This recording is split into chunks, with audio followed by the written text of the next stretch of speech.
నమస్కారం. ఈ సృష్టిలో ప్రతి ప్రాణి కోరుకునేది ఒక్కటే, అది ప్రశాంతత. కాని విచిత్రం ఏమిటంటే మనం ఎంతగా ఆనందం కోసం వెతుకుతామో అంతగా దుఃఖం మనల్ని వెంటాడుతూనే ఉంటుంది. అసలు ఈ జీవితానికి అర్థమేమిటి? మనం ఎందుకు పుట్టాము? చివరికి ఎక్కడికి వెళ్తాము? ఈ ప్రశ్నలు ఎప్పుడైనా మిమ్మల్ని వేధించాయా? అయితే ఈ రోజు మీరు సరైన చోట ఉన్నారు. ఈ రోజు మనం తెలుసుకోబోయేది సాధారణ విషయాలు కాదు. సాక్షాత్తు ఆ పరమాత్ముడైన శ్రీకృష్ణుడు అర్జునుడికి చెప్పిన కాని మనందరికి వర్తించే 3 పరమ సత్యాల గురించి మనం లోతుగా చర్చించుకోబోతున్నాం. ఈ ప్రయాణం మీ జీవితాన్ని మార్చేయవచ్చు. మీకు ఒక చిన్న విన్నపం. ఇలాంటి అత్యంత శక్తివంతమైన జీవితాన్ని మార్చే ధార్మిక రహస్యాలు మరియు పురాణ ఇతిహాసాల సారాంశం ఎప్పటికప్పుడు తెలుసుకోవడానికి మా ఈ ఆధ్యాత్మిక ప్రపంచానికి మీ మద్దతు చాలా అవసరం. ఈ వీడియో గనుక మీకు ఏమాత్రం సాంత్వన చేకూర్చినా మీ అభిమానాన్ని తెలియజేయండి. అలాగే ఈ జ్ఞాన యజ్ఞంలో మీరు కూడా భాగస్వాములు అవ్వండి. ఈ కథనం, ఈ ఉపదేశం మీకు పూర్తిగా అర్థం కావాలంటే మధ్యలో ఎక్కడా ఆపకుండా ప్రతి మాటను శ్రద్ధగా వినాలి. అప్పుడే ఆ కృష్ణ పరమాత్ముడి కృప మన మనసును తాకుతుంది. ఇక ఆలస్యం చేయకుండా అసలు విషయంలోకి వెళ్దాం. ఒకసారి ఊహించుకోండి, ఒక నడి సముద్రంలో చిన్న పడవ ఉంది. చుట్టూ భయంకరమైన అలలు ఎగసిపడుతున్నాయి. ఆకాశం నల్లగా మారిపోయింది. ఆ పడవలో ఉన్న మనిషికి ఈత రాదు. చేతిలో తెడ్డు లేదు. అప్పుడు ఆ మనిషికి ఎంత భయం వేస్తుందో, ఎంత ఆందోళన కలుగుతుందో. సరిగా ఈనాడు మనందరి మనస్సు పరిస్థితి అలాగే ఉంది. బయట ప్రపంచానికి మనం నవ్వుతూ కనిపించవచ్చు. చేతినిండా సంపాదన ఉండవచ్చు. చుట్టూ బంధుమిత్రులు ఉండవచ్చు. కాని గుండె లోతుల్లో ఎక్కడో తెలియని భయం. ఏదో పోగొట్టుకుంటామేమో అన్న ఆవేదన. అసలు రేపు ఏం జరుగుతుందో అన్న ఆందోళన మనల్ని నిద్రపోనివ్వడం లేదు. మీరు ఎప్పుడైనా గమనించారా? మనం చిన్నప్పుడు అనుకునేవాళ్లం, పెద్దయ్యాక ఉద్యోగం వస్తే ఇక కష్టాలన్నీ తీరిపోతాయని. ఉద్యోగం వచ్చింది. కాని కష్టాలు తీరలేదు, రూపం మార్చుకున్నాయి అంతే. తర్వాత పెళ్లి అయితే ఆనందంగా ఉంటామనుకున్నాం. పెళ్లి జరిగింది, కాని బాధ్యతల బరువు పెరిగింది. పిల్లలు పుడితే సంతోషమనుకున్నాం, కాని వారి భవిష్యత్తు గురించిన భయం పట్టుకుంది. ఇలా జీవితం మొత్తం ఏదో ఒక దానికోసం పరిగెడుతూనే ఉన్నాం. ఆనందం అనేది రేపు దొరుకుతుంది, ఎల్లుండి దొరుకుతుంది అని వాయిదా వేసుకుంటూ చివరికి మరణం అంచుల వరకు వచ్చేస్తున్నాం. కాని ఆ నిజమైన శాంతి మాత్రం దొరకడం లేదు. అసలు ఎందుకు ఇలా జరుగుతోంది? దీనికి కారణం మనం చెడ్డవాళ్లం కావడం వల్లనా, లేక మన రాత బాగోలేకపోవడం వల్లనా? కాదు. శ్రీకృష్ణుడు దీనికి చాలా అద్భుతమైన సమాధానం చెప్పాడు. మనం దుఃఖించడానికి ప్రధాన కారణం మనం వాస్తవాన్ని చూడలేకపోవడమే. మన కళ్ల ముందు ఒక పొర ఉంది. ఆ పొరను తొలగించడానికే కృష్ణుడు భగవద్గీత రూపంలో మనకు మార్గనిర్దేశం చేశాడు. ఈ రోజు మనం చెప్పుకోబోయే కథ కేవలం అర్జునుడిది మాత్రమే కాదు. ఇది నా కథ, ఇది మీ కథ, ఇది ప్రతి జీవి కథ. కురుక్షేత్ర యుద్ధం జరగడానికి ముందు అర్జునుడి పరిస్థితి ఎలా ఉందో ఒక్కసారి గుర్తు చేసుకోండి. అంతటి మహావీరుడు, చేతిలో గాంధీవం పట్టుకున్న యోధుడు ఒక్కసారిగా కుప్పకూలిపోయాడు. ఎందుకు? శత్రువులకు భయపడా? కాదు. తన వాళ్లను చంపాల్సి వస్తుందన్న మమకారం వల్ల. తన గురువులు, తన తాతలు, తన సోదరులు యుద్ధభూమిలో నిలబడి ఉంటే వారిని చూసి అర్జునుడి కాళ్లు వణికాయి. చేతిలో విల్లు జారిపోయింది. కళ్ల వెంబడి నీళ్లు వచ్చాయి. సరిగా మనం కూడా జీవితంలో ఇలాంటి పరిస్థితులనే ఎదుర్కొంటున్నాం. మనకు నచ్చిన వాళ్లు మనల్ని విడిచిపెట్టి వెళ్తుంటే తట్టుకోలేకపోతున్నాం. మనం ప్రేమించిన వస్తువులు దూరమైతే ఏడుస్తున్నాం. అప్పుడు అర్జునుడు శ్రీకృష్ణుడి పాదాల మీద పడి అడిగాడు, కృష్ణ, నా మనస్సు స్వాధీనంలో లేదు. నా శరీరం మండుతోంది. నాకు విజయం వద్దు, రాజ్యం వద్దు, సుఖాలు వద్దు. నేను ఈ దుఃఖం నుండి బయటపడే మార్గం చూపించు. నాకు ఏది శ్రేయస్కరమో అది చెప్పు. నేను నీ శిష్యుడిని, నన్ను కాపాడు అని వేడుకున్నాడు. ఈ శరణాగతి చాలా ముఖ్యం. ఎప్పుడైతే మనం నాకు అంతా తెలుసు అనే అహంకారాన్ని వదిలేసి నాకు ఏమీ తెలియదు, నాకు దారి చూపించు అని ఆ భగవంతుడిని అడుగుతామో అప్పుడే జ్ఞానానికి తలుపులు తెరుచుకుంటాయి. కృష్ణుడు అప్పుడు నవ్వాడు. ఆ నవ్వులో ఎంత అర్థముందో తెలుసా? పిచ్చివాడా, లేని దాన్ని చూసి ఏడుస్తున్నావు, ఉన్నదాన్ని చూడలేకపోతున్నావు అని ఆ నవ్వు అర్థం. అర్జునుడి దున్హకం, భయం, ఆవేదన అంతా చూసిన తర్వాత కృష్ణుడు అతనికి 3 పరమ వాస్తవాలను బోధించడం మొదలుపెట్టాడు. ఈ 3 వాస్తవాలు గనక మనకు అర్థమైతే ఈ ప్రపంచంలో ఏ శక్తి మనల్ని బాధ పెట్టలేదు, ఏ పరిస్థితి మనల్ని భయపెట్టలేదు. మనం నీటిమీద తామరాకులా బురదలో ఉన్నా అంటుకోకుండా ప్రశాంతంగా జీవించగలుగుతాం. ఆ ఉపదేశం ప్రారంభించే ముందు కృష్ణుడు అర్జునుడితో ఒక మాట అన్నాడు.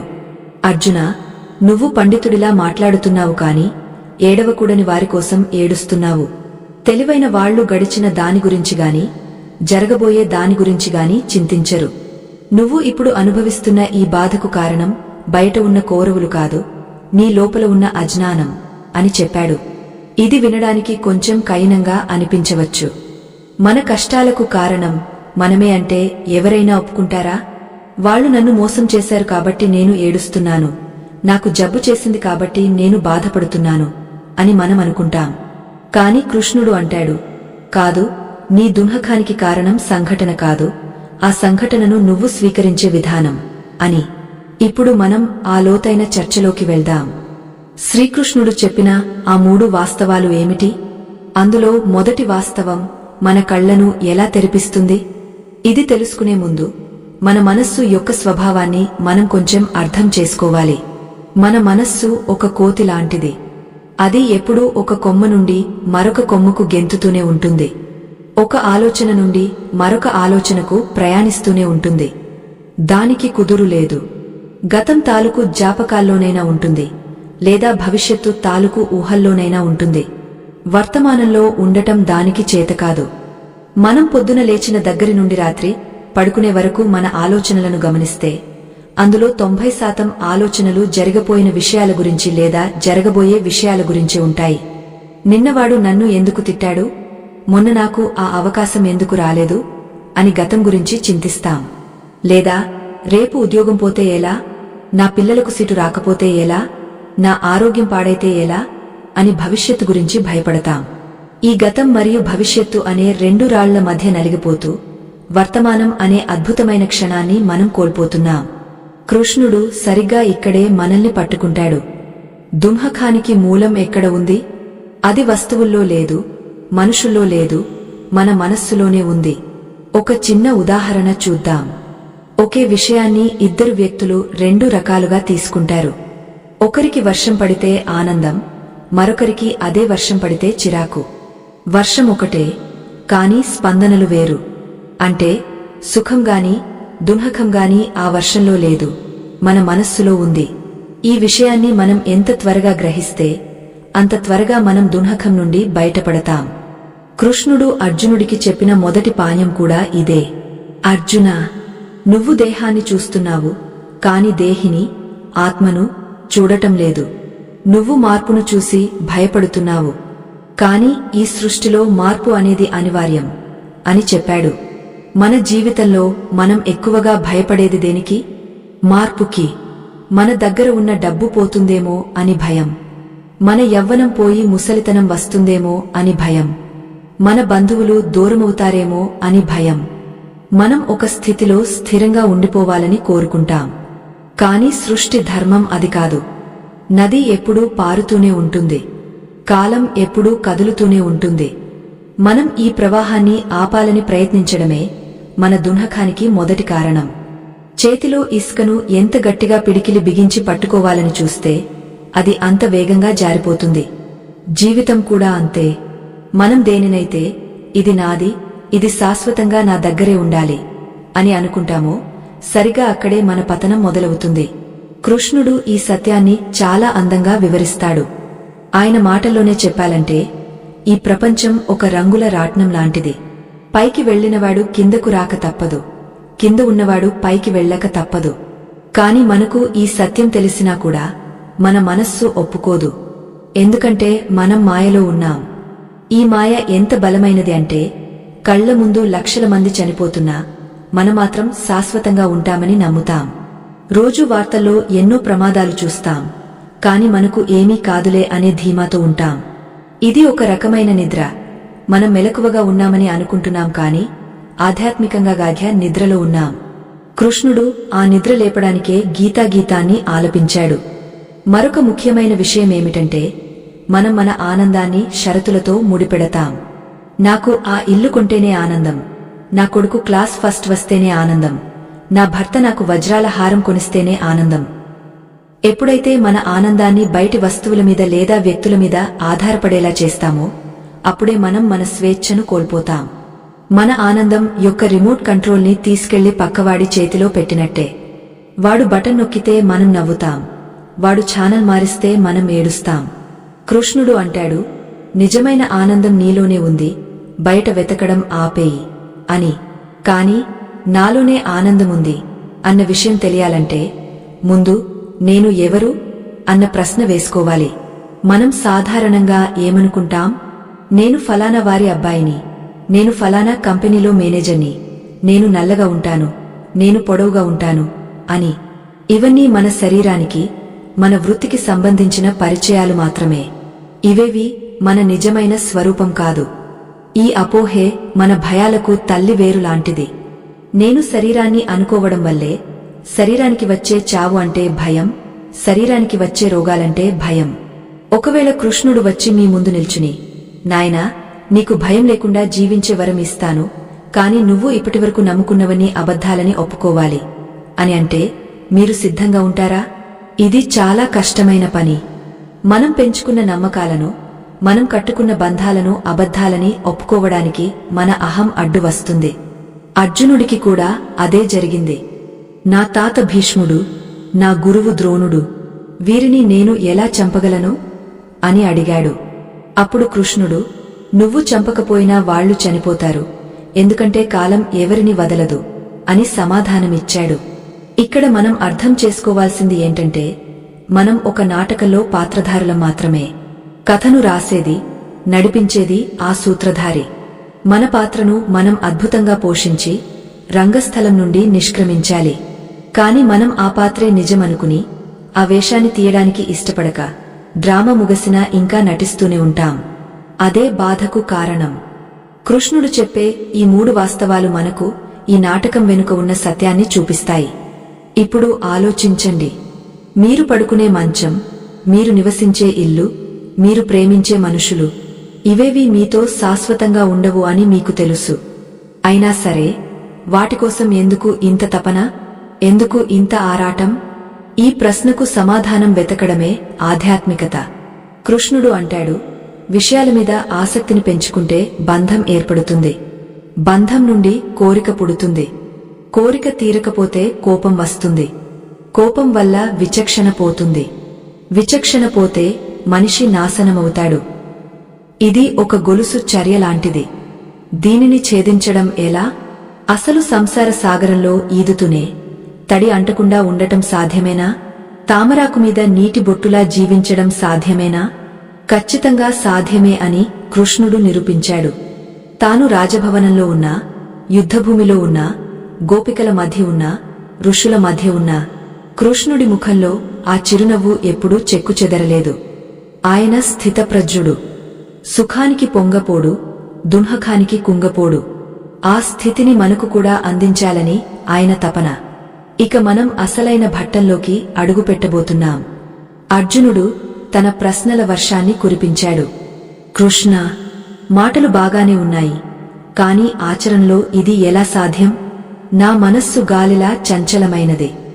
గాలిని మూటకట్టడం ఎంత కష్టమో మనస్సుని నిగ్రహించడం అంత కష్టం. నాకు దారి చూపించు అని అడిగాడు. అప్పుడు కృష్ణుడు గంభీరంగా ఒక పరమ సత్యాన్ని చెప్పడానికి సిద్ధమయ్యాడు. ఈ సత్యం గనక మనకు అర్థమైతే మన సగం బాధలు ఈ క్షణమే మాయమైపోతాయి. ఆకాశంలో మబ్బులు పట్టినప్పుడు సూర్యుడు కనిపించడు. అంతమాత్రాన సూర్యుడు లేడని కాదు, మబ్బులు అడ్డుగా ఉన్నాయని అర్థం. గాలి వీస్తే మబ్బులు తొలగిపోతాయి, సూర్యుడు మళ్లీ కనిపిస్తాడు. అలాగే మన జ్ఞానం మీద, మన ఆత్మ మీద అజ్ఞానం అనే మబ్బులు కమ్ముకున్నాయి.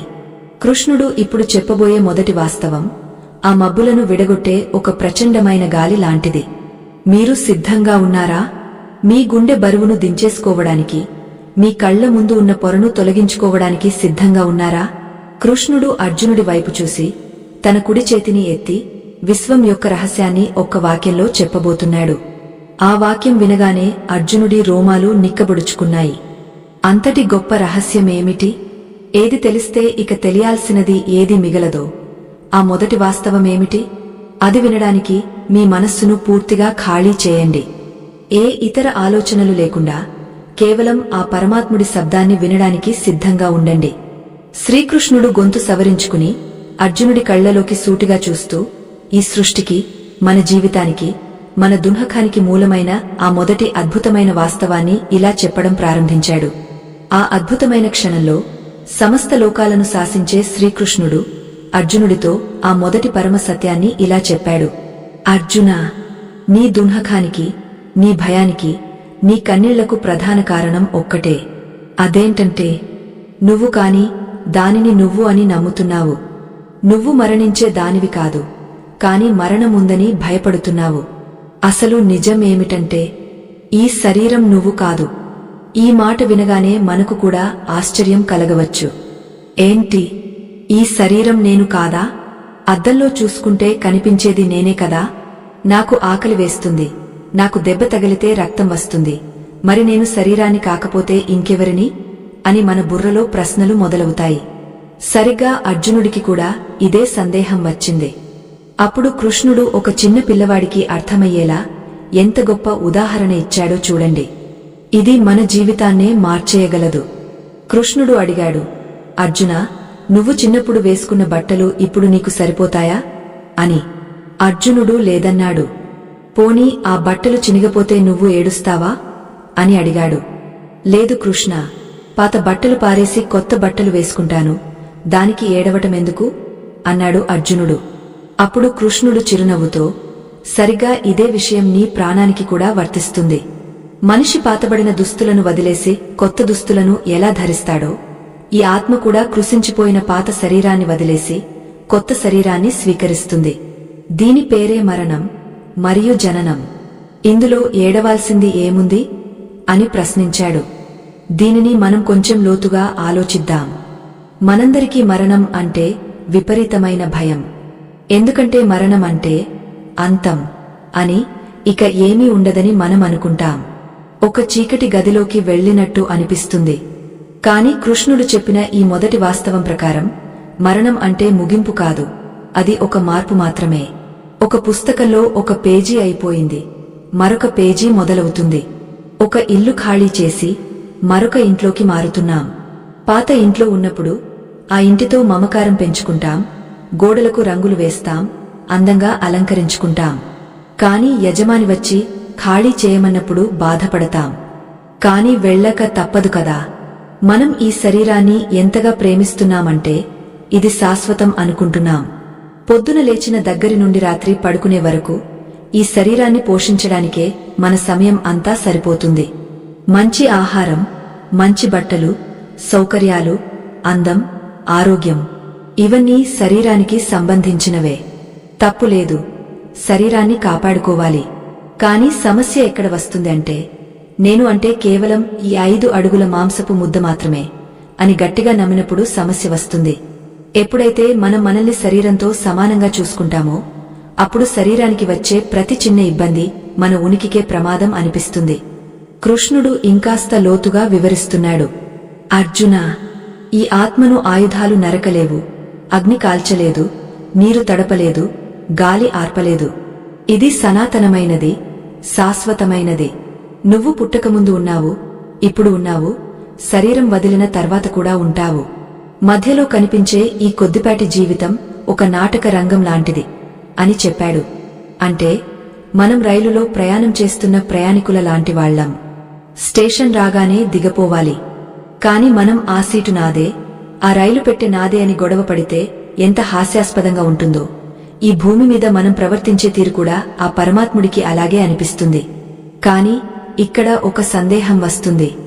కృష్ణ, ఆత్మ శాశ్వతమే కావచ్చు, కాని నాకు ఈ శరీరం మీద ప్రేమ ఉంది కదా. నాకు తెలిసిన నేను ఈ శరీరమే కదా. ఇది కాలిపోతే నేను తట్టుకోగలనా అని. దీనికి కృష్ణుడు ఒక అద్భుతమైన విశ్లేషణ చేశాడు. మన జీవితంలో దశలను గమనించమన్నాడు. మీరు పుట్టినప్పుడు ఒక చిన్న పసికందు. ఆ శరీరం వేరు. తర్వాత మీరు బడికి వెళ్లే పిల్లవాడు. ఆ శరీరం వేరు. తర్వాత యవ్వనంలో ఉన్న యువకుడు. ఆ శరీరం వేరు. ఇప్పుడు పెద్దవాళ్లు అయ్యారు. ఈ శరీరం వేరు. రేపు ముసలితనం వస్తుంది. ఆ శరీరం పూర్తిగా వేరుగా ఉంటుంది. గమనించారా? మీ శరీరం ప్రతి క్షణం మారుతూనే ఉంది. వైద్యశాస్త్రం ప్రకారం కూడా మన శరీరంలోని కణాలు ఎప్పటికప్పుడు చనిపోతూ కొత్తవి పుడుతూ ఉంటాయి. అంటే కొన్నేళ్ల క్రితం ఉన్న శరీరం ఇప్పుడు లేదు. కానీ నేను ఉన్నాను అనే భావన మాత్రం అలాగే ఉంది కదా.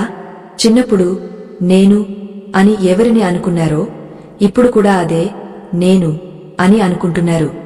శరీరం మారింది, మనస్సు మారింది, బుద్ధి మారింది, కానీ నేను అనే సాక్షి మారలేదు. ఆ మారని సాక్షే ఆత్మ. అదే మీ నిజస్వరూపం.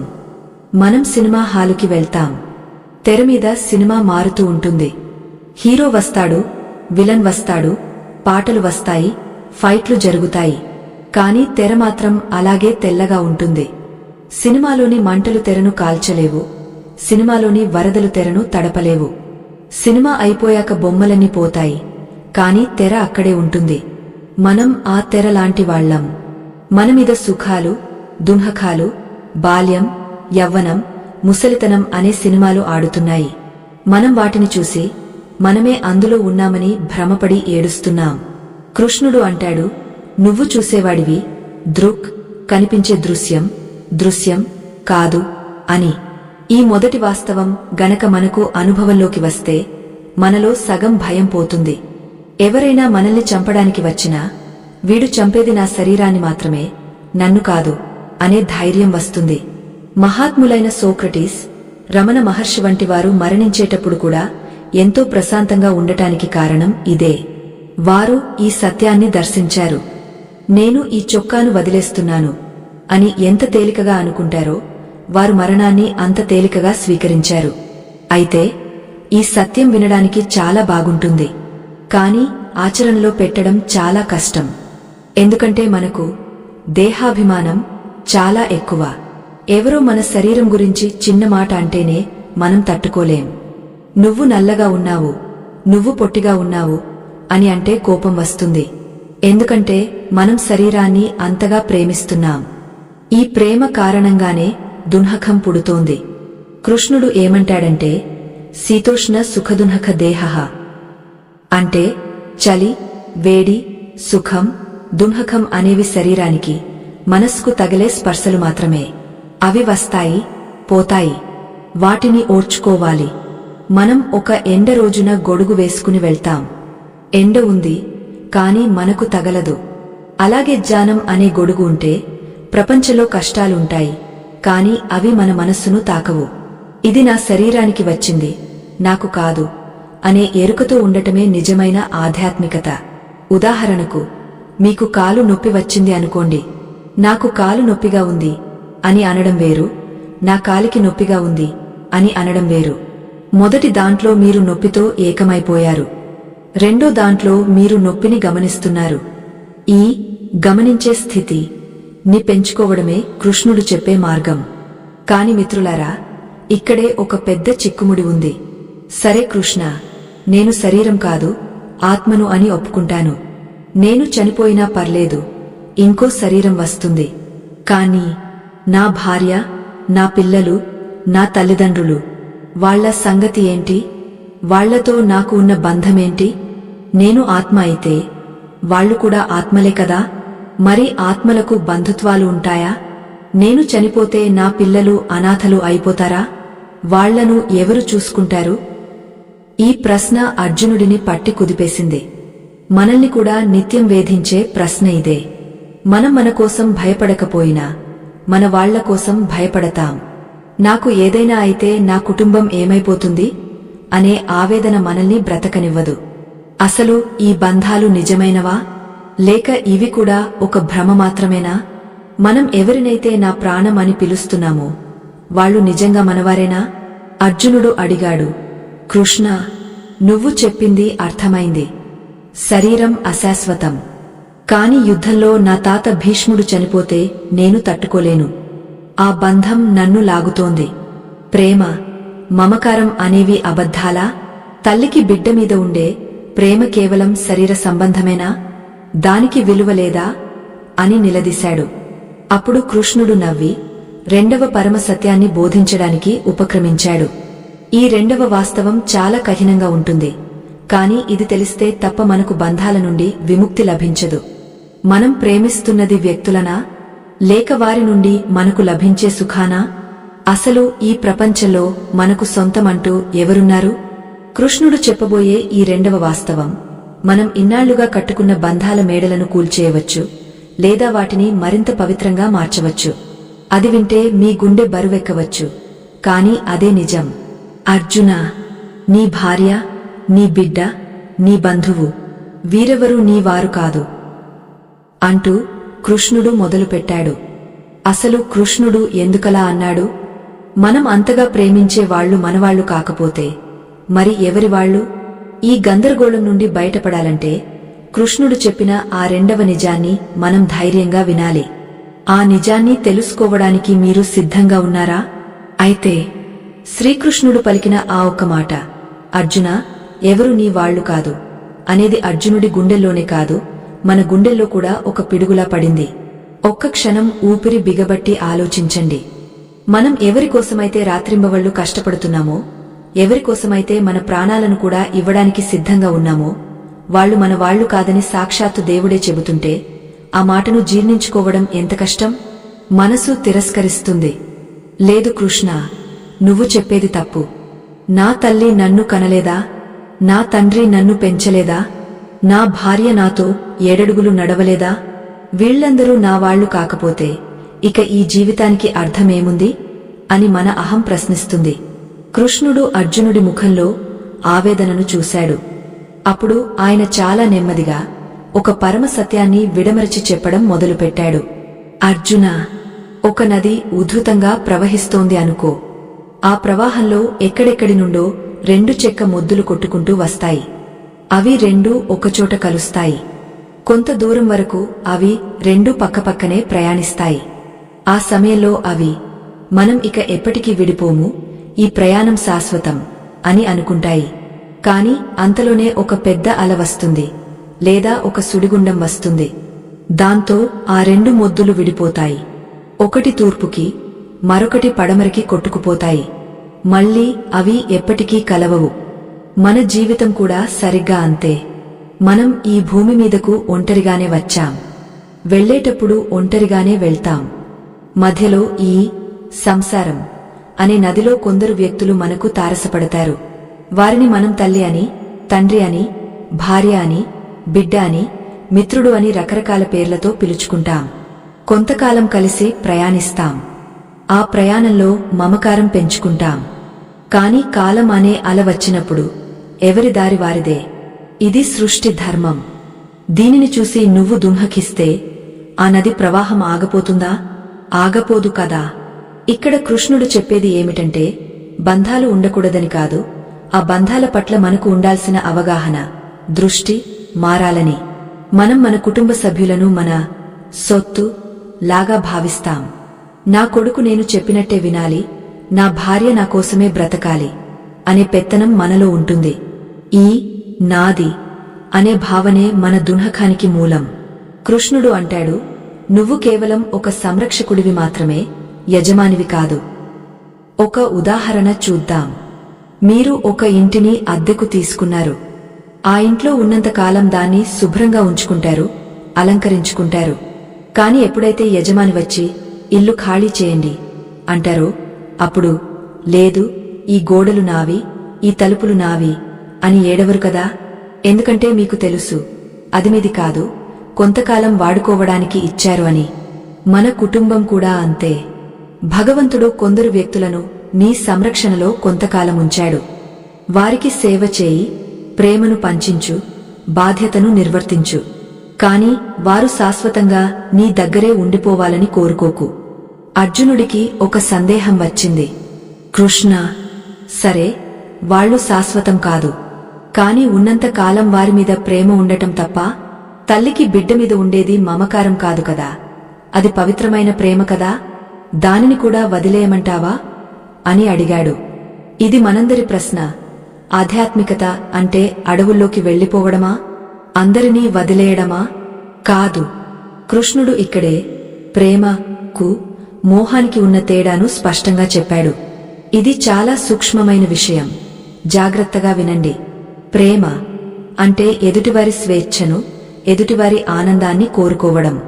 మోహం అంటే ఎదుటివారిని మన ఆనందం కోసం వాడుకోవడం. ఒక తల్లి తన బిడ్డను ప్రేమిస్తే ఆ బిడ్డ పెరిగే పెద్దవాడై తన కాళ్ల మీద తాను నిలబడి దూరదేశానికి వెళ్లి గొప్పవాడైతే సంతోషిస్తుంది. అది ప్రేమ. కాని నా బిడ్డ నా కళ్ల ముందే ఉండాలి, వాడు ఎక్కడికి వెళ్లకూడదు, నా కొంగు చాటునే ఉండాలి అని కోరుకుంటే అది మోహం. ప్రేమ విముక్తిని ఇస్తుంది, మోహం బంధిస్తుంది. అర్జున, నువ్వు నీ తాత భీష్ముడిని ప్రేమిస్తే ఆయన వీరస్వర్గం పొందుతున్నందుకు సంతోషించాలి. కాని నువ్వు మోహంతో ఉన్నావు కాబట్టే ఆయన లేకపోతే నీకుది దిక్కు ఉండదని భయపడుతున్నావు.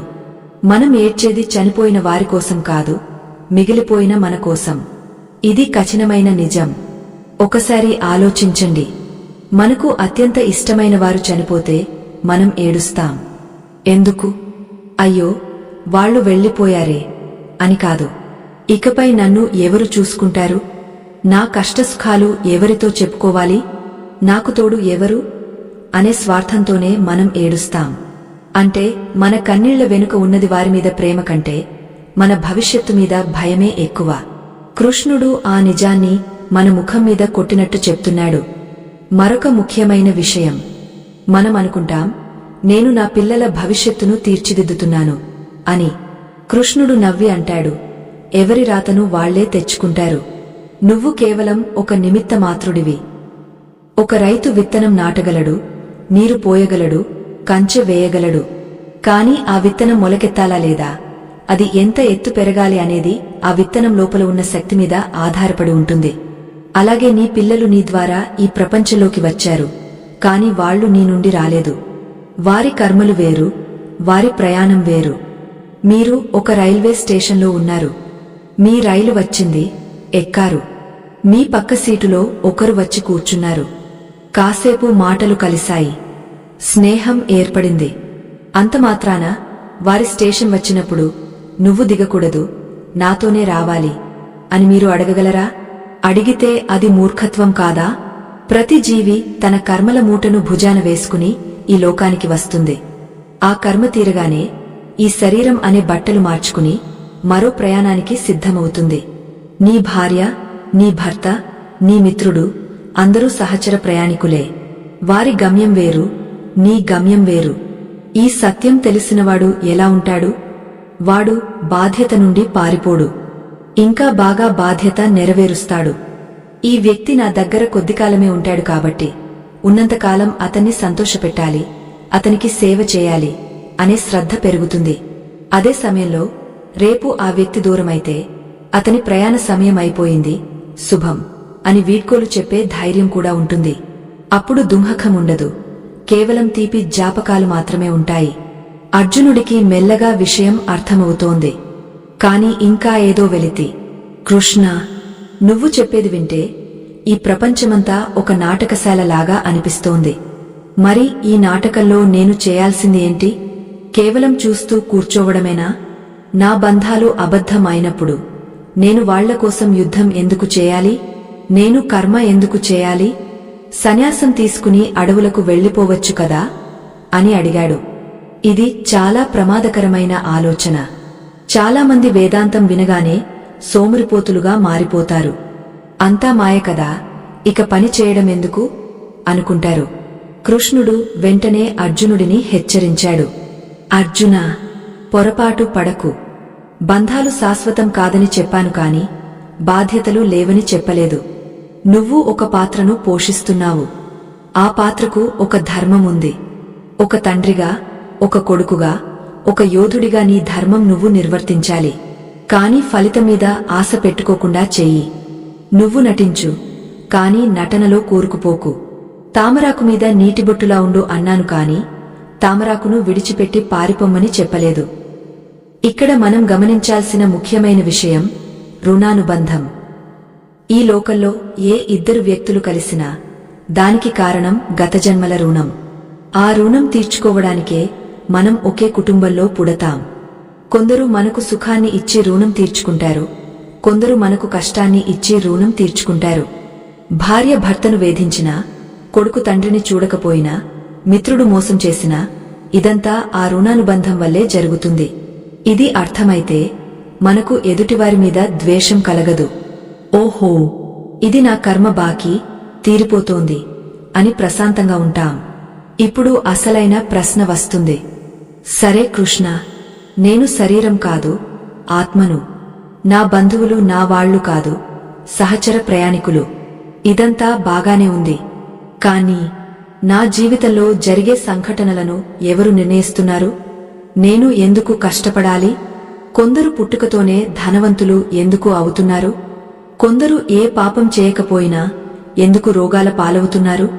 అసలు ఈ సృష్టిని నడిపించే ఆ రహస్య సూత్రమేమిటి? నాకు స్వేచ్ఛ ఉందా లేక అంతా విధిరాత? అర్జునుడి మదిలో మెదులుతున్న ఈ ప్రశ్న మనందరినీ నిద్రపోనివ్వని ప్రశ్న. నేను ఎందుకు అని మనం ఎప్పుడూ ఏడుస్తుంటాం. దీనికి సమాధానంగా కృష్ణుడు తన మూడవ మరియు అత్యంత శక్తివంతమైన వాస్తవాన్ని చెప్పబోతున్నాడు. ఇది కేవలం ఒక మాట కాదు, ఇది విశ్వం నడిచే సిద్ధాంతం. ఇది గనక అర్థమైతే మీకు జీవితంలో ఎప్పుడూ అన్యాయం జరిగింది అనే భావన రాదు. మీకు ఫిర్యాదులు ఉండవు. మీరు దేనికీ భయపడరు. కృష్ణుడు అర్జునుడి వైపు తీక్షణంగా చూస్తూ, అర్జునా, నీ చేతుల్లో ఏముందో, ఏది లేదో, అసలు నువ్వు చేసే పనికి ఫలితం ఎక్కడి నుండి వస్తుందో ఇప్పుడు చెబుతాను విను. ఇది కర్మ సిద్ధాంతం. ఇది చాలా లోతైనది, చాలా నిగుజ్జమైనది. కాని ఇది తెలిస్తే నువ్వు విముక్తుడివి అవుతావు అన్నాడు. ఆ మూడవ వాస్తవం, మనం చేసే ప్రతి పని, ప్రతి ఆలోచన ఎలా తిరిగా మన దగ్గరకు వస్తుందో చెప్పే ఆ శాస్త్రీయ నియమమేమిటి? భయం అనేది భవిష్యత్తు గురించి కాదు, మన కర్మల ఫలితం గురించి అని కృష్ణుడు ఎలా నిరూపించాడు? ఈ అద్భుతమైన రహస్యాన్ని తెలుసుకోవడానికి సిద్ధంగా ఉండండి. ఇది మీ జీవితాన్ని చూసే కోణాన్ని పూర్తిగా మార్చేస్తుంది. శ్రీకృష్ణుడు తన గంభీరమైన స్వరంతో ఆ మూడవ నిజాన్ని ఇలా ప్రకటించాడు. శ్రీకృష్ణుడు చెప్పిన ఆ మూడవ వాస్తవం ఈ సృష్టి అంతటిని నడిపించే ఒక అదృశ్య నియమం గురించి. అదే కర్మ. ఈ మాట వినగానే చాలామందికి భయం వేస్తుంది, లేదా అంతా నా కర్మ అని నిరాశలోకి వెళ్లిపోతారు. కాని కృష్ణుడు చెప్పిన కర్మ సిద్ధాంతం నిరాశను ఇచ్చేది కాదు, మనకు అద్భుతమైన శక్తిని ఇచ్చేది. అర్జునుడి వణుకుతున్న చేతులను చూసి కృష్ణుడు చాలా స్పష్టంగా, గంభీరంగా ఇలా అన్నాడు. అర్జునా, నీ చేతిలో పని చేయడం మాత్రమే ఉంది. దాని ఫలితం మీద నీకు ఎటువంటి హక్కు లేదు. ఫలితం గురించి ఆలోచించకుండా నువ్వు పని చెయ్యి. ఈ ఒక్క వాక్యం భగవద్గీతకే గుండెకాయ లాంటిది. కాని దీన్ని అర్థం చేసుకోవడంలోనే మనం చాలా పొరపాట్లు చేస్తున్నాం. ఫలితం ఆశించకుండా పని ఎలా చేస్తాం కృష్ణ? జీతం ఆశించకుండా ఉద్యోగం చేస్తామా? పంట ఆశించకుండా రైతు పొలం దున్నుతాడా? ఇది ఆచరణకు సాధ్యమేనా అని మనకు సందేహం వస్తుంది. ఇక్కడే కృష్ణుడు మన మనస్తత్వాన్ని విశ్లేషిస్తున్నాడు. మనం చేసే ప్రతి పనిలోనూ మనకు భయం ఎందుకు కలుగుతుంది? పని కష్టమని కాదు, ఫలితం ఏమవుతుందో అనే ఆందోళన వల్లే భయం పుడుతుంది. ఒక చిన్న ఉదాహరణ తీసుకుందాం. ఒక విద్యార్థి పరీక్షకు బాగా చదివాడు. అతనికి సబ్జెక్టు మొత్తం వచ్చు. కాని పరీక్ష హాల్లోకి వెళ్లగానే చేతులు వణుకుతాయి, గుండె వేగంగా కొట్టుకుంటుంది, చదివింది మర్చిపోతాడు. ఎందుకు? నాకు ఫస్ట్ ర్యాంక్ వస్తుందా రాదా? మా నాన్న ఏమంటారో? పక్కవాళ్లకి నాకంటే ఎక్కువ మార్కులు వస్తాయేమో అనే ఫలితమీద ధ్యాస అతన్ని వర్తమానంలో సరిగా పని చేయనివ్వడం లేదు. అంటే ఫలితం మీద అత్యాశే మన సామర్థ్యాన్ని తగ్గించేస్తుంది. కృష్ణుడు అర్జునుడితో అదే అంటున్నాడు. నువ్వు యుద్ధం గెలవగలనా లేదా అని ఆలోచిస్తున్నావు. ఆలోచనే నీ శక్తిని సగం తినేస్తోంది. గెలుపు ఓటములు నీ చేతిలో లేవు. అవి అనేక అంశాల మీద ఆధారపడి ఉంటాయి. నీ చేతిలో ఉన్నది ఒక్కటే, బాణం ఎక్కుపెట్టడం, గురి చూసి కొట్టడం. ఆ పనిని నువ్వు 100% శ్రద్ధతో చెయ్యి. అప్పుడు విజయం దానంతటా అదే నీ కాళ్ల దగ్గరకు వస్తుంది. దీనిని ఇంకాస్త లోతుగా అర్థం చేసుకుందాం. మనం ఒక విత్తనం నాటాం. గుంత తీయడం, విత్తనం వేయడం, మట్టి కప్పడం, నీళ్లు పోయడం ఇవన్నీ మన చేతిలో పనులు. కాని ఆ విత్తనం మొలకెత్తాలా వద్దా? ఎప్పుడు మొలకెత్తాలి? అది ఎంత పెద్ద చెట్టు అవ్వాలి? దానికి ఎన్ని కాయలు కాయాలి? ఇవన్నీ మన చేతిలో లేవు. అది భూమి సారమీద, సూర్యరశ్మి మీద, వర్షం మీద, కాలం మీద ఆధారపడి ఉంటుంది. మనం కేవలం ప్రయత్నం మాత్రమే చేయగలం. కాని మనం ఏం చేస్తాం? విత్తనం నాటిన మరుసటి రోజే వెళ్లి మట్టి తవ్వి చూస్తాం, ఇంకా రాలేదేంటి అని. ఈ ఆతృత వల్లే మనం అసలు పనిని పాడు చేసుకుంటున్నాం. జీవితంలో మనకు వచ్చే దుఃఖానికి మరొక ప్రధాన కారణం పోలిక. పక్కవాడికి కారు ఉంది, నాకు లేదు. వాడికి పదవి వచ్చింది, నాకు రాలేదు. నేను వాడికంటే ఎక్కువ కష్టపడ్డాను కదా, మరి నాకెందుకు ఫలితం రాలేదు అని మనం దేవుడిని నిందిస్తాం. ఇక్కడ కృష్ణుడు చెప్పే కర్మరహస్యం చాలా ఆశ్చర్యకరంగా ఉంటుంది. కర్మ అనేది కేవలం ఈ జన్మకు సంబంధించింది కాదు. అది ఒక పెద్ద మహాసముద్రం లాంటిది. మనం ఈరోజు అనుభవిస్తున్న సుఖంగాని, కష్టంగాని ఈ రోజు చేసిన పని ఫలితం కాకపోవచ్చు. అది ఎప్పుడో గతంలో లేదా గత జన్మలో మనం నాటిన విత్తనానికి ఇప్పుడు వచ్చిన పంట అయి ఉండవచ్చు. అలాగే ఈరోజు మనం చేస్తున్న మంచి పనికి ఫలితం వెంటనే రాకపోవచ్చు. కాని అది ఎక్కడికి పోదు. అది బ్యాంకులో వేసిన ఫిక్స్డ్ డిపాజిట్ లాంటిది. సమయం వచ్చినప్పుడు వడ్డీతో సహా తిరిగి వస్తుంది. ఈ నమ్మకం గనక మనకు ఉంటే, నాకు అన్యాయం జరిగింది అని మనం ఎప్పుడూ ఏడవము. అర్జునుడు అడిగాడు, కృష్ణ, అంటే నా జీవితంలో జరిగే ప్రతిదీ ముందుగానే నిర్ణయించబడిందా? నాకు స్వేచ్ఛ లేదా? నేను కేవలం ఒక కీలుబొమ్మనా అని. ఇది చాలా ముఖ్యమైన ప్రశ్న. దీనికి కృష్ణుడు అద్భుతమైన సమాధానమిచ్చాడు. అర్జునా, నీకు స్వేచ్ఛ ఉంది. ఎక్కడ ఉంది? ప్రతిస్పందించడంలో ఉంది. నీ జీవితంలో వచ్చే పరిస్థితులు నీ గత కర్మల వల్ల వస్తాయి. వాటిని నువ్వు మార్చలేవు. కాని ఆ పరిస్థితిని నువ్వు ఎలా ఎదుర్కొంటావు అనేది పూర్తిగా నీ చేతిలో ఉంది. ఉదాహరణకు, వర్షం పడటం అనేది మన చేతిలో లేదు. అది ప్రారబ్ధ కర్మ. కాని గొడుగు వేసుకుని వెళ్లాలా లేక తడిసి ముద్దై జ్వరం తెచ్చుకోవాలా అనేది మన చేతిలో ఉంది. అది పురుష ప్రయత్నం. కష్టాలు అందరికీ వస్తాయి. కాని ఒకడు ఆ కష్టాన్ని చూసి తాగుబోతుగా మారుతాడు, మరొకడు అదే కష్టాన్ని చూసి తట్టుకుని గొప్పవాడిగా మారుతాడు. సంఘటన ఒకటే, కాని స్పందన వేరు.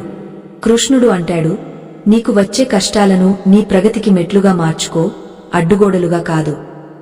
మనం సాధారణంగా చేసే తప్పు ఏంటంటే, నేను చేశాను అనే అహంకారం. ఏదైనా మంచి జరిగితే నా గొప్పతనం అంటాం, చెడు జరిగితే నా రాత బాగోలేదు అని దేవుడి మీద నెట్టేస్తాం. కృష్ణుడు నవ్వి అంటాడు, అర్జునా, నువ్వు దేనికి కర్తవు కాదు. ప్రకృతి గుణాలే పనులను చేయిస్తున్నాయి. నువ్వు కేవలం నిమిత్తమాత్రుడివి. ఒక కరెంట్ తీగ ఉంది. అందులో నుండి విద్యుత్ ప్రవహిస్తేనే బల్బు వెలుగుతుంది, ఫ్యాన్ తిరుగుతుంది.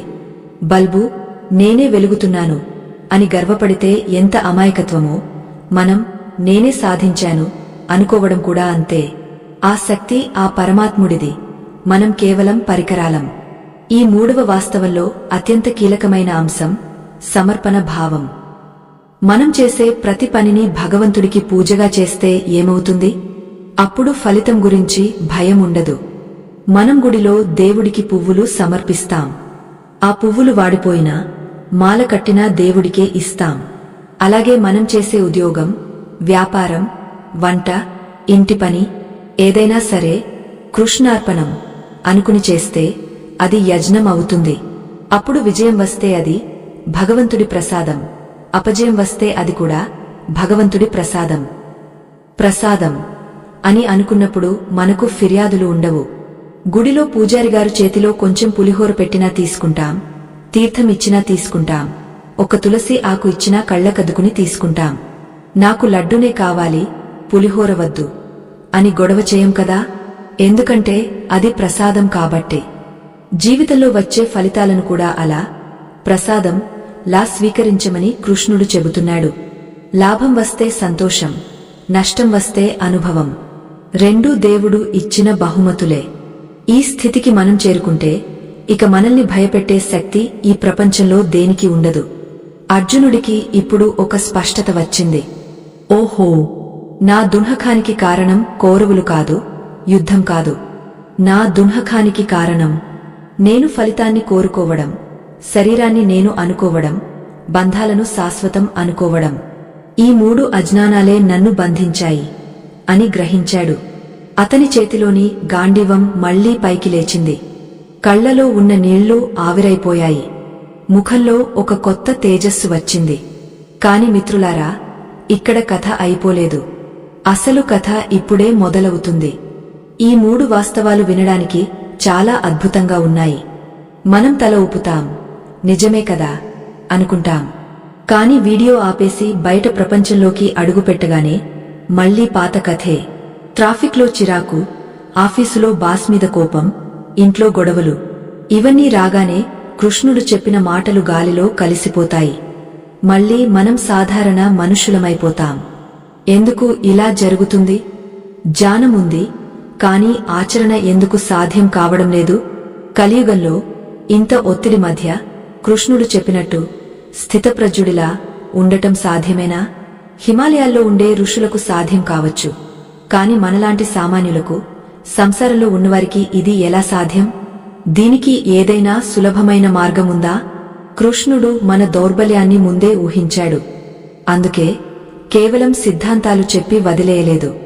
వీటిని మన నిత్య జీవితంలో, అంటే మనం బ్రష్ చేసుకునే దగ్గరి నుండి రాత్రి పడుకునే వరకు ప్రతిక్షణం ఎలా ఆచరించాలి? కోపం వచ్చినప్పుడు ఏం చేయాలి? భయం వేసినప్పుడు ఆ క్షణమే దాన్ని ఎలా జయించాలి అనే దానికి కొన్ని అద్భుతమైన ప్రాక్టికల్ టెక్నిక్స్ చెప్పాడు. వీటిని యోగం అంటారు. భక్తి యోగం, కర్మయోగం, జ్ఞానయోగం. ఈ పదాలు పెద్దవిగా అనిపించవచ్చు, కాని వీటి సారాంశం చాలా సింపుల్. కృష్ణుడు, నీ మనస్సును నామీద లగ్నం చేసి నీ పని నువ్వు చెయ్యి అన్నాడు. అది ఎలా చేయాలి? యుద్ధం చేస్తూ దేవుడిని ఎలా తలుచుకోవాలి? ఆఫీసులో పని చేస్తూ ధ్యానం ఎలా చేయాలి? ఇది చాలా ఆసక్తికరమైన విషయం. ఇప్పుడు రాబోయే భాగంలో మనం ఈ మూడు వాస్తవాలను, శరీరం కాదు, బంధం లేదు, ఫలితం వద్దు, మన రోజువారీ జీవితంలోకి ఎలా అన్వయించుకోవాలో చూడబోతున్నాం. ఇది కేవలం వినే కథ కాదు, ఇది ఆచరించే విధానం. ఇది తెలిస్తే మీ జీవితం ఒక ఆటలా మారిపోతుంది. కష్టాలు మిమ్మల్ని చూసి పారిపోతాయి. మీరు నడుస్తుంటే శాంతి మీ వెంటే నడుస్తుంది. ఆ రహస్య మార్గాలు ఏమిటి? అర్జునుడు అడిగినట్టు స్థితప్రజ్ఞుడి భాష ఏంటి? అతడు ఎలా కూర్చుంటాడు, ఎలా నడుస్తాడు? అంటే జాని ఈ ప్రపంచంలో ఎలా వ్యవహరిస్తాడు? మనం ఆ స్థితిని ఎలా పొందాలో కృష్ణుడు వివరించిన అద్భుతమైన జీవన విధానాన్ని ఇప్పుడు తెలుసుకుందాం. మీరు సిద్ధంగా ఉండండి. ఎందుకంటే ఇప్పుడు మనం చెప్పుకోబోయే విషయాలు మీ మెదడుకు కాదు, నేరుగా మీ హృదయానికి సంబంధించినవి. ఇవి మీ అలవాట్లను, మీ ఆలోచనలను సమూలంగా మార్చేస్తాయి. ఆ పరమాత్ముడు చూపిన ఆ రాజమార్గం వైపు అడుగులు వేద్దామా? శ్రీకృష్ణుడు అర్జునుడికి ఆచరణాత్మక మార్గాన్ని ఉపదేశిస్తూ ఇలా అన్నాడు. శ్రీకృష్ణుడు చెప్పిన సిద్ధాంతాలు వినడానికి చాలా మధురంగా ఉంటాయి. నేను శరీరాన్ని కాదు, ఆత్మను. ఫలితం నా చేతిలో లేదు, భగవంతుడి చేతిలో ఉంది. బంధాలని ఒక ప్రయాణం మాత్రమే. ఇవన్నీ వింటున్నప్పుడు మన మనస్సు ఎంతో తేలికపడినట్లు అనిపిస్తుంది. ఒక తెలియని ప్రశాంతత మనల్ని ఆవరిస్తుంది. కాని ఈ వీడియో ముగిసిన తర్వాత మీరు బయటకు వెళ్లగానే వాస్తవ ప్రపంచం మీకోసం కోరలు చాచుకుని సిద్ధంగా ఉంటుంది.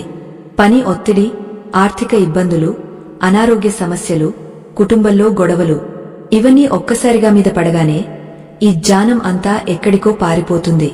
అప్పుడు మనకు అనిపిస్తుంది, కృష్ణ, నువ్వు చెప్పేవన్నీ దేవుళ్లకు, ఋషులకు సాధ్యమేమో కాని మాలాంటి సామాన్యులకు, ఈ కలియుగంలో సంసారంలో ఉన్నవాళ్లకు సాధ్యమేనా అని. ఈ సందేహం రావడం చాలా సహజం.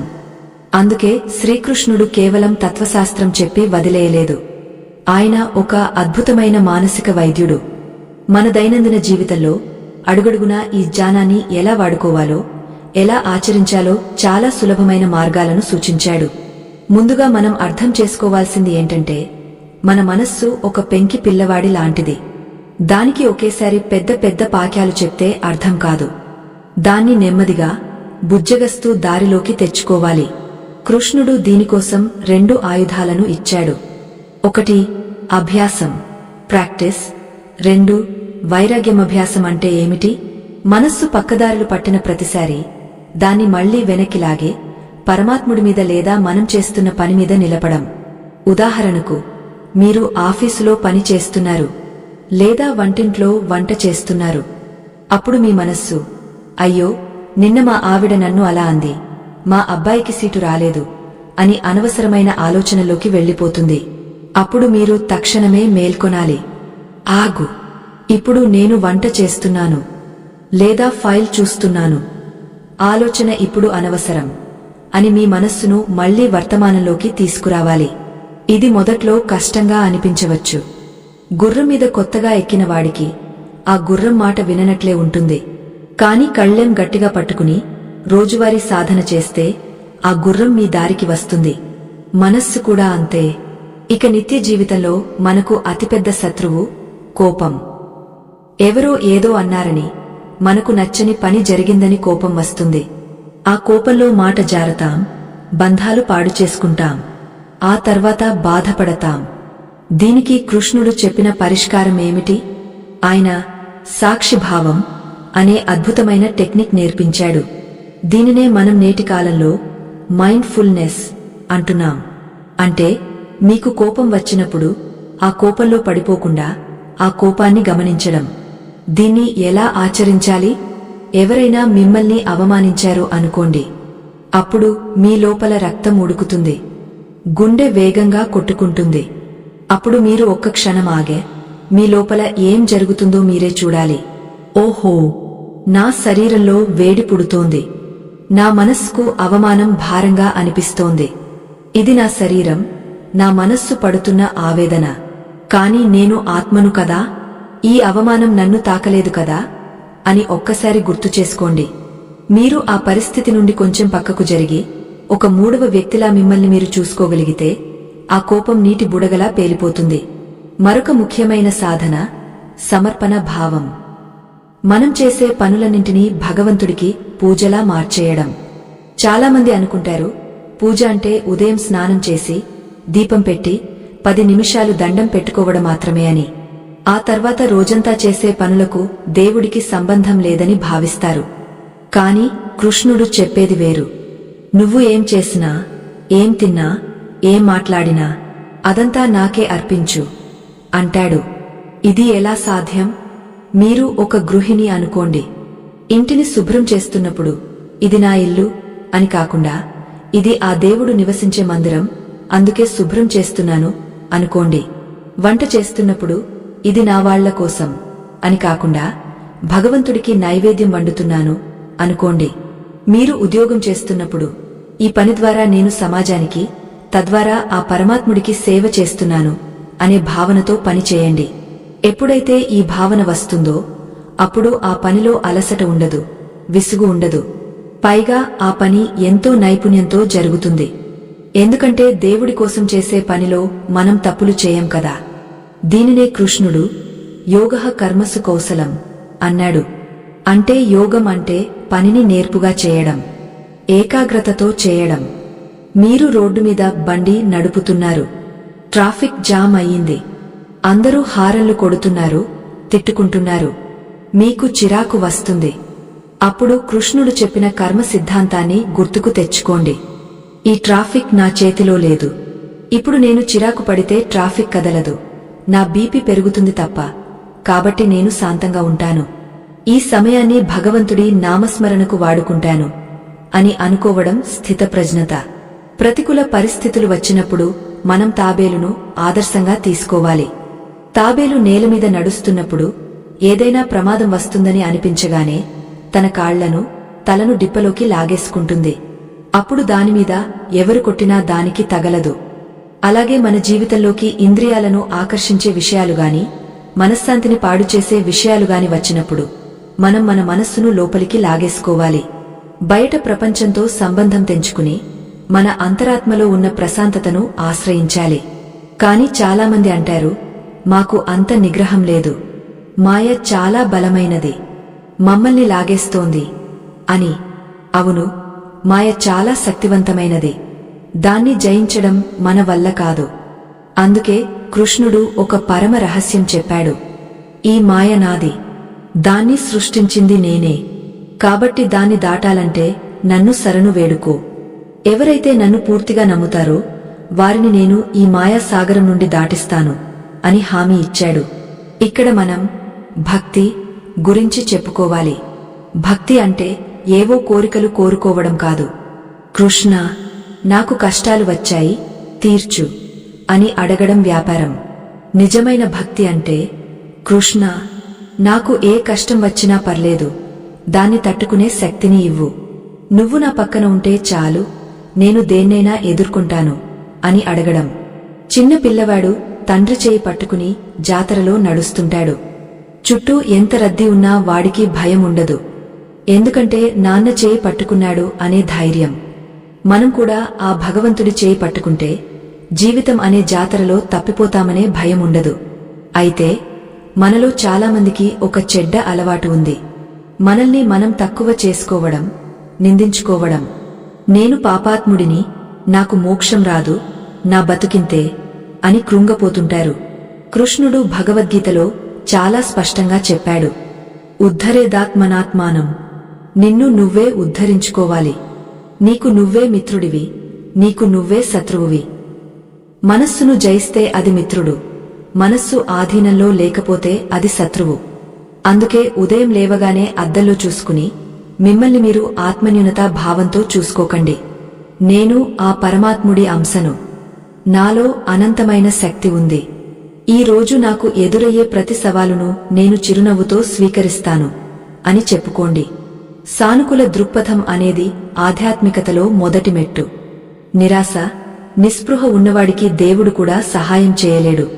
ఉత్సాహం ఉన్నవాడికే లక్ష్మీదేవి వరిస్తుంది. మనం గమనించాల్సిన మరో ముఖ్యమైన విషయం సమదృష్టి. సుఖం వచ్చినప్పుడు పొంగపోవడం, కష్టం వచ్చినప్పుడు కుంగపోవడం సామాన్య లక్షణం. కాని జ్ఞాని ఎలా ఉంటాడంటే సముద్రంలాగా ఉంటాడు. సముద్రంలోకి ఎన్నో నదులు వచ్చి కలుస్తుంటాయి. వర్షాకాలంలో వరదలు వస్తాయి, ఎండాకాలంలో నదులు ఎండిపోతాయి. కాని సముద్రం మట్టం పెరగదు, తగ్గదు. అది ఎప్పుడూ గంభీరంగానే ఉంటుంది. మన జీవితంలో కూడా డబ్బు రావచ్చు, పోవచ్చు. ఆరోగ్యం ఉండొచ్చు, పోవచ్చు. మనుషులు రావచ్చు, వెళ్ళవచ్చు. కాని మన లోపల ఉన్న ఆనందం మాత్రం అలాగే స్థిరంగా ఉండాలి. ఇది చెప్పడం సులభం, చేయడం కష్టమని మీకు అనిపించవచ్చు.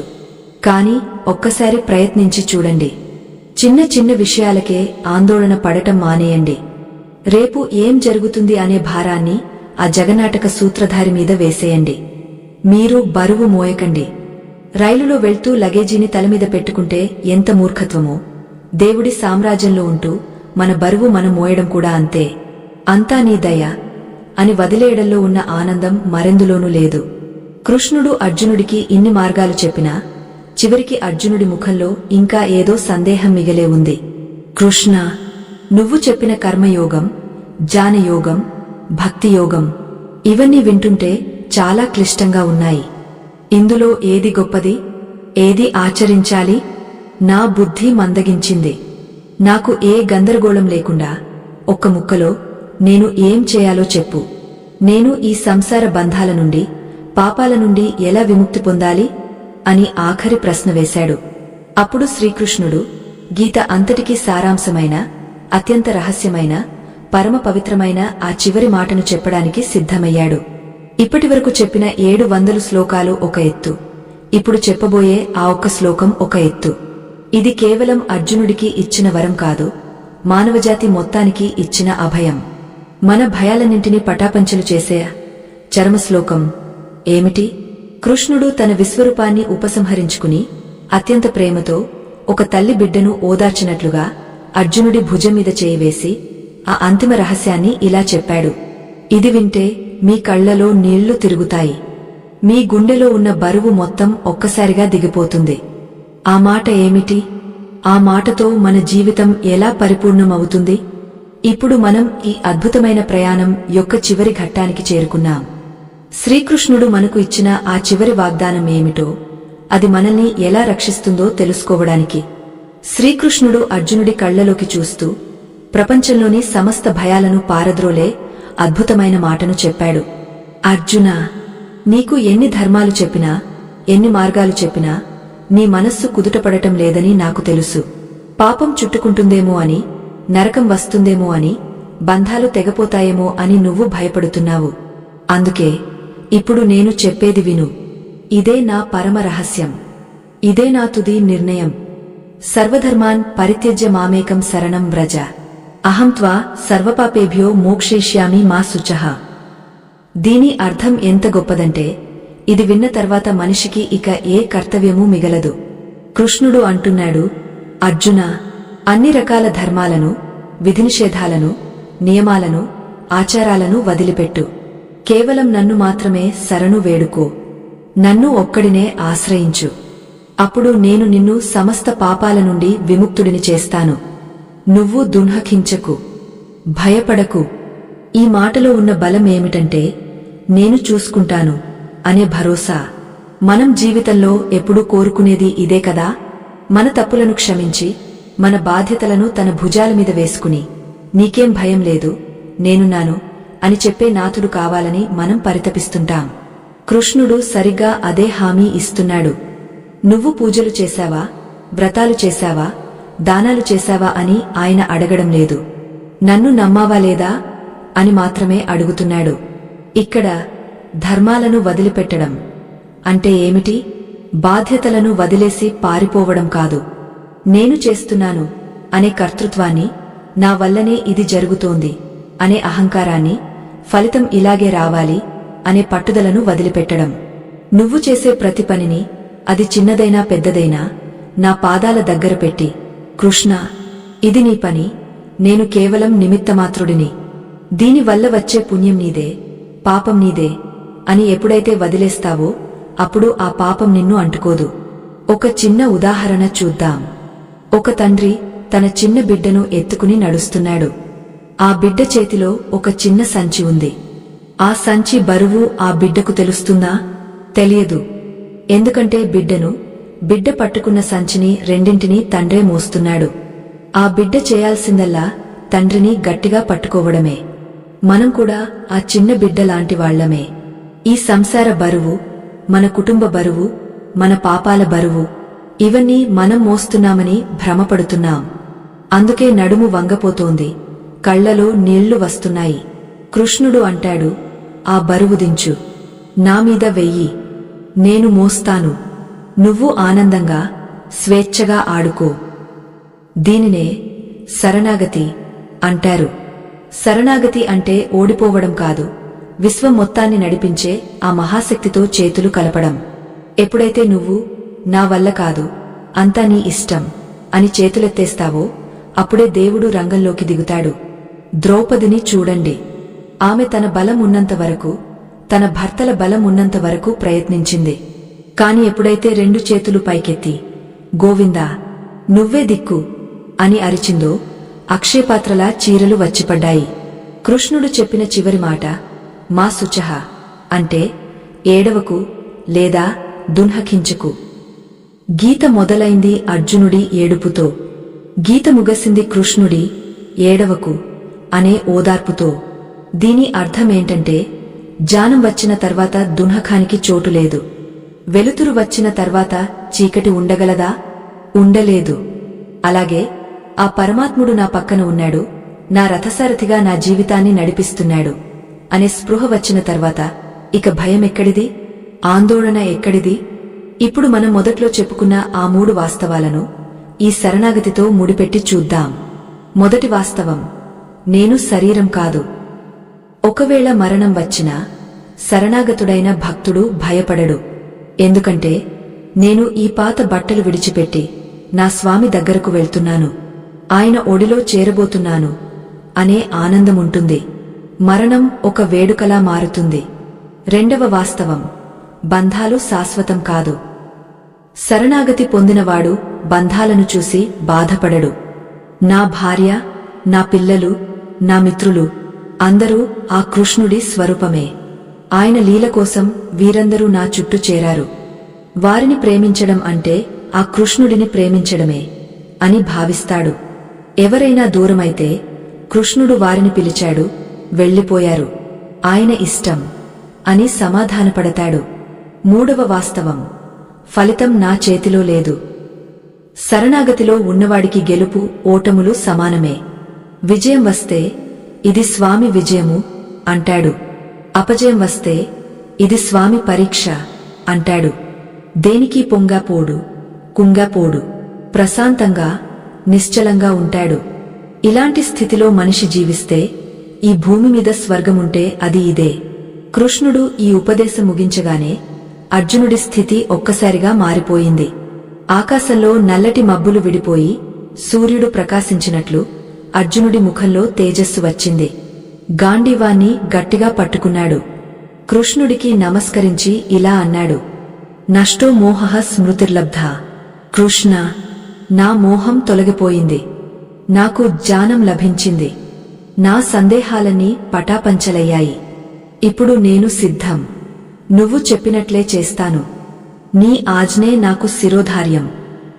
అర్జునుడు యుద్ధం చేసింది రాజ్యం కోసం కాదు, సుఖభోగాల కోసం కాదు, కేవలం కృష్ణుడి ఆజ్ఞను పాటించడం కోసం. నా స్వామి చెప్పాడు, నేను చేస్తున్నాను. ఇందులో పాపముందా, పుణ్యముందా నాకు అనవసరం. ఆయన చూసుకుంటాడు అనే తెగింపుతో యుద్ధం చేశాడు. అందుకే విజయం సాధించాడు. మనం కూడా మన జీవితం అనే కురుక్షేత్ర యుద్ధంలో విజయం సాధించాలంటే మన పగ్గాలను ఆ కృష్ణుడి చేతికి ఇవ్వాలి. మిత్రులారా, ఇప్పటివరకు మనం 6 భాగాలుగా శ్రీకృష్ణుడు చెప్పిన జీవన సత్యాలను తెలుసుకున్నాం. ఇది కేవలం ఒక పురాణ కథ కాదు. ఇది మన మనస్సుకు సంబంధించిన చికిత్స, మన దుఃఖానికి, మన భయానికి మందు. ఈ కథలో అర్జునుడు ఎవరో కాదు, మీరే. ఆ కృష్ణుడు ఎక్కడో లేడు, మీ హృదయంలోనే ఉన్నాడు. మీ అంతరాత్మ రూపంలో ఎప్పుడూ మీకు మార్గనిర్దేశం చేస్తూనే ఉన్నాడు. కాని మన అహంకారం, మన కోరికల గోల వల్ల ఆయన గొంతు మనకు వినిపించడం లేదు. ఈ రోజు నుండి ఒక్క చిన్న మార్పు చేసుకోండి. ఉదయం లేవగానే, కృష్ణా, ఈ రోజు నువ్వు నాకు ఇచ్చావు. ఈ రోజు నేను చేసే ప్రతి పని నీ పూజ. నన్ను నీ ఇష్టం వచ్చినట్టు వాడుకో. నా కష్టసుఖాలు నీకు అప్పగస్తున్నాను అని ఒక్క మాట మనస్ఫూర్తిగా అనుకోండి. రాత్రి పడుకునేటప్పుడు, జరిగిందేదో జరిగింది, అదంతా నీ పాదాల దగ్గర వదిలేస్తున్నాను. నాకు ప్రశాంతమైన నిద్రను ఇవ్వు అని ప్రార్థించండి. ఇలా చేస్తే మీ జీవితం ఎంత తేలికగా, ఎంత ఆనందంగా మారుతుందో మీకే ఆశ్చర్యం వేస్తుంది. గుర్తుంచుకోండి, ఈ సృష్టిలో ఏది మనది కాదు, ఒక్క ఆ పరమాత్ముడు తప్ప. ఆస్తులు పోవచ్చు, బంధాలు పోవచ్చు, శరీరం కృశించిపోవచ్చు, కాని నేనున్నాను అనే ఆ దైవ బలం మాత్రం ఎప్పటికీ మనతోనే ఉంటుంది. చీకటి గదిలో ఉన్నప్పుడు కూడా దేవుడు మనల్ని చూస్తున్నాడు. కష్టాల సముద్రంలో ఉన్నప్పుడు కూడా ఆయన మనల్ని మోస్తున్నాడు. ఈ నమ్మకమే మన ఊపిరి. ఈ విశ్వాసమే మన విజయం. శ్రీకృష్ణుడు చెప్పిన ఈ 3 వాస్తవాలు, శరీరం అశాశ్వతం, బంధాలు అనిత్యం, శరణాగతే శరణ్యం. ఈ 3 ఎవరైతే వంటబట్టించుకుంటారో వారికి దుఃఖం లేదు, భయం లేదు. వారు జీవన్ముక్తులు. వారు ఎక్కడున్నా ఆనందంగా ఉంటారు. వారి నవ్వులో ఒక దైవత్వం ఉంటుంది. వారి మాటలో ఒక శాంతి ఉంటుంది.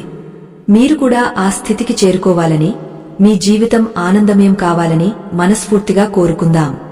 ఈ సుదీర్ఘమైన ప్రయాణంలో నాతో పాటు ఇంత దూరం ప్రయాణించినందుకు మీకు ధన్యవాదాలు. ఈ జ్ఞాన యజ్ఞం ఇక్కడితో ముగిసింది. కాని మీ ఆధ్యాత్మిక ప్రయాణం ఇప్పుడే మొదలైంది. ఈ విషయాలను కేవలం వినడమే కాకుండా ఒక్కటైనా మీ జీవితంలో ఆచరించండి. అప్పుడే ఈ ప్రయత్నానికి సార్థకత లభిస్తుంది. ఆ జగద్గురువు శ్రీకృష్ణుడి ఆశీస్సులు మీకు, మీ కుటుంబానికి ఎల్లప్పుడూ ఉండాలని ప్రార్థిస్తున్నాను. మీకు గనక ఈ వీడియో నచ్చినట్లయితే, మీ మనసును తాకినట్లయితే దయచేసి ఒక్క క్షణం వెచ్చించి ఈ వీడియోను లైక్ చేయండి. ఈ అద్భుతమైన సందేశాన్ని మీ బంధుమిత్రులతో పంచుకోండి. దుఃఖంలో ఉన్న ఒక్కరికైనా ఈ మాటలు ఊరటనిస్తే అంతకంటే మనకు కావాల్సింది ఏముంది? మా ఈ ఛానల్ను సబ్స్క్రైబ్ చేసుకోవడం మర్చిపోకండి. ఇలాంటి మరెన్నో లోతైన ఆధ్యాత్మిక విశేషాలు, పురాణ రహస్యాలు ముందు ముందు రాబోతున్నాయి. మీరు మాకు ఇచ్చే మద్దతు మాకు ఎంతో బలాన్ని ఇస్తుంది. చివరగా మనస్ఫూర్తిగా భక్తితో కామెంట్ బాక్స్లో రాధే కృష్ణ అని వ్రాయండి. ఆ నామస్మరణతోనే మన పాపాలన్నీ పటాపంచలైపోతాయి. సర్వం శ్రీకృష్ణార్పణమస్తు. స్వస్తి.